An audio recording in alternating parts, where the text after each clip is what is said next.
Perrine Goulet à Monsieur le ministre des Solidarités et de la Santé. La parole est à Madame Perrine Goulet.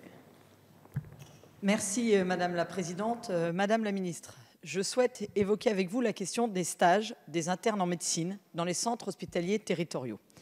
Comme vous le savez, les centres hospitaliers universitaires se sont logiquement développés dans les métropoles, souvent régionales. Cette concentration des savoirs et des transmissions est logique au regard des enjeux, des moyens et des infrastructures nécessaires à l'enseignement des internes.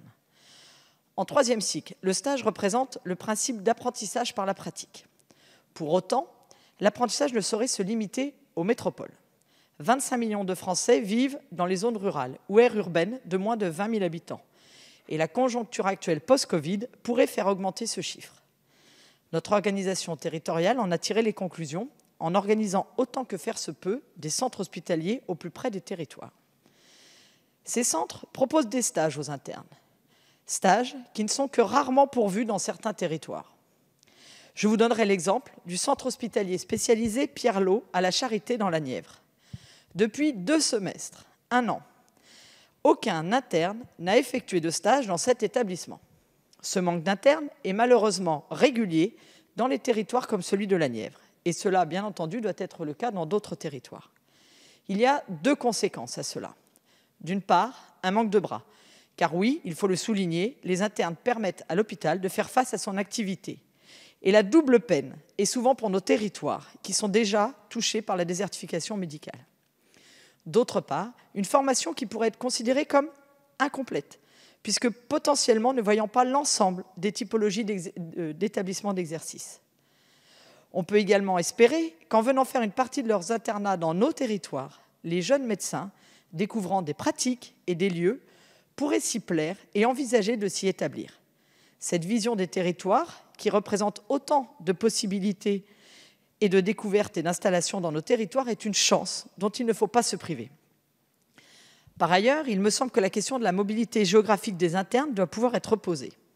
Des stages hors interrégion devraient pouvoir être facilités, notamment dans les territoires limitrophes, comme la Nièvre, qui est par exemple à la croisée des interrégions Ouest et Rhône-Alpes.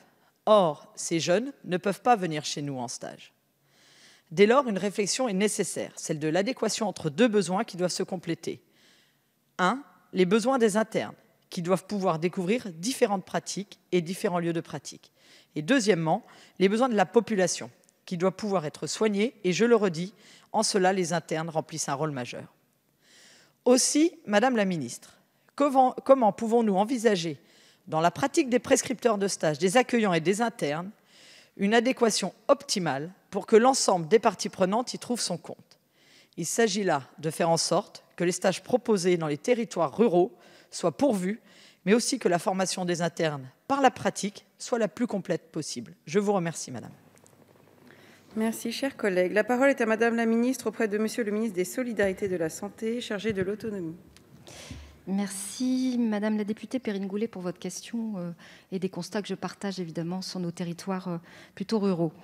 Vous attirez mon attention sur certaines difficultés en matière de stage d'interne en médecine. Notre politique est claire, nous voulons diversifier le plus possible ces terrains de stage afin d'offrir à chaque étudiant la possibilité de découvrir l'ensemble des modes d'exercice participant de l'offre de soins ainsi que la diversité des structures existantes, qu'il s'agisse des CHU ou non, comme vous le soulignez, mais aussi concernant la pratique ambulatoire en médecine de ville. Néanmoins, cette diversification ne peut s'opérer qu'à la condition de préserver la qualité de la formation, la présence d'un encadrement adapté. L'ouverture des stages en centre hospitalier et non plus au seul CHU s'est montrée particulièrement intéressante ces derniers mois pour la formation des internes. La réforme du 3e cycle des études de médecine, mise en œuvre depuis 2017, a renforcé la capacité des acteurs à développer ces offres de stage. L'ARS veille à la bonne organisation de soins sur le territoire. La proportion d'internes réalisant un stage dans les établissements de santé autres que le CHU est en augmentation constante depuis 2017. Au semestre de novembre 2020, 40% des internes entrés à l'internat en 2019 ont réalisé un stage hors CHU.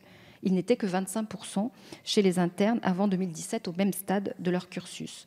En outre, le plan Ma Santé 2022, les travaux menés suite au Ségur de la santé contribuent à cette diversification souhaitable des terrains de stage, notamment en ambulatoire. Il prévoit notamment de développer la maîtrise universitaire pour les praticiens agréés capables d'accueillir en stage ambulatoire et dans l'ensemble des spécialités. Cela permet, au-delà de la seule médecine générale, de former des étudiants à d'autres modes d'exercice, notamment hors métropole et zone urbaine.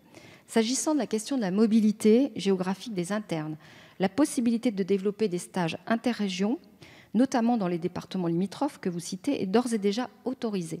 Possibilité de stage hors subdivision et hors région. Ça permet de répondre à des situations spécifiques à l'image de celles que vous décriviez. Néanmoins, si cette possibilité est ouverte, le gouvernement ne souhaite pas pour autant encourager les étudiants à quitter massivement leur subdivision d'origine afin d'éviter d'accentuer parfois des situations sur des territoires déjà en tension. Afin de nous assurer la meilleure réponse possible, depuis 2019, le ministère mène une étude pour réduire les inégalités territoriales d'accès aux soins par la définition d'une politique de réduction du taux d'inadéquation entre postes ouverts et postes pourvus aux épreuves classantes nationales, l'ECN. L'objectif de cette étude vise à favoriser les spécialités déficitaires, les subdivisions les moins dotées.